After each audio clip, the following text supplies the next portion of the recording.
Hi ಎಲ್ರಿಗೂ ನಮಸ್ತೆ. So ಎಲ್ಲರೂ ಬಿಗ್ ಬಾಸ್ ಸೀಸನ್ 11 ನೋಡ್ತಾ ಇದ್ದೀರಾ ಅನ್ಸುತ್ತೆ. ಸೊ ಇದರಲ್ಲಿ ನನ್ನ ಹಸ್ಬೆಂಡ್ ರಜತ್ ಬುಜ್ಜಿ ಆಡ್ತಾ ಇದ್ದಾರೆ. ಸೊ ಫಿನಾಲೆ ಕೂಡ ರೀಚ್ ಆಗಿದ್ದಾರೆ.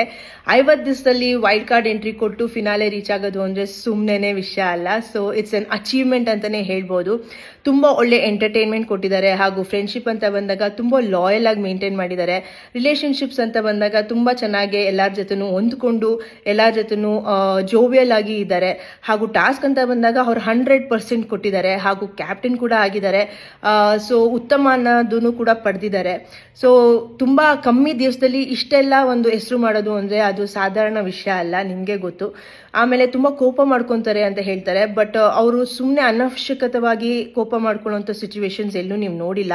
ಅವ್ರನ್ನ ಯಾರು ತುಂಬಾ ಒಫೆಂಡ್ ಮಾಡಿದಾಗ ಅಥವಾ ತುಂಬಾ ಇರಿಟೇಟ್ ಮಾಡಿದಾಗ ಅವರು ಅದನ್ನ ಸಮರ್ಥಿಸ್ಕೊಳ್ಳೋದಕ್ಕೆ ಆಗಲಿ ಅದಕ್ಕೊಂದು ಜಸ್ಟಿಫಿಕೇಶನ್ ಕೊಡಬೇಕಾಗಿರೋದು ಅವ್ರ ಕರ್ತವ್ಯ.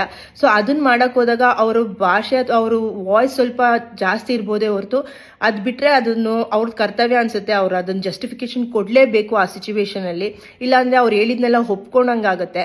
ಸೊ ಆ ಒಂದು ಸಂದರ್ಭದಲ್ಲಿ ಅವ್ರು ಆ ಥರ ರಿಯಾಕ್ಟ್ ಮಾಡಿದ್ದಾರೆ ಅಷ್ಟೇ ಹೊರತು ಸುಮ್ಮನೆ ಯಾರ ಹತ್ರನೂ ಕಾಲ್ ಕೆರ್ಕೊಂಡು ಜಗಳಕ್ಕೆ ಹೋಗಿಲ್ಲ ಅಥವಾ ಸುಮ್ಮನೆ ಯಾರ ಹತ್ರನೂ ಅಫೆಂಡ್ ಆಗಿ ಮಾತಾಡಿಲ್ಲ ಅಥವಾ ಯಾರನ್ನೂ ಕೆಳಗಾಕಿ ಮಾತಾಡಿಲ್ಲ. ಸೊ ತುಂಬಾ ಚೆನ್ನಾಗಿ ಆಡ್ತಾ ಇದ್ದಾರೆ. ಸೊ ಈ ಸೀಸನ್ ಅಲ್ಲಿ ಒಂದು ಹಿಸ್ಟ್ರಿನೇ ಕ್ರಿಯೇಟ್ ಆಗಲಿ ಅಂತ ನಾನು ಬೇಡ್ಕೊತಾ ಇದ್ದೀನಿ. ಸೊ ವೈಲ್ಡ್ ಕಾರ್ಡ್ ಅಲ್ಲಿ ಬಂದು ವಿನ್ ಆಗಿರೋ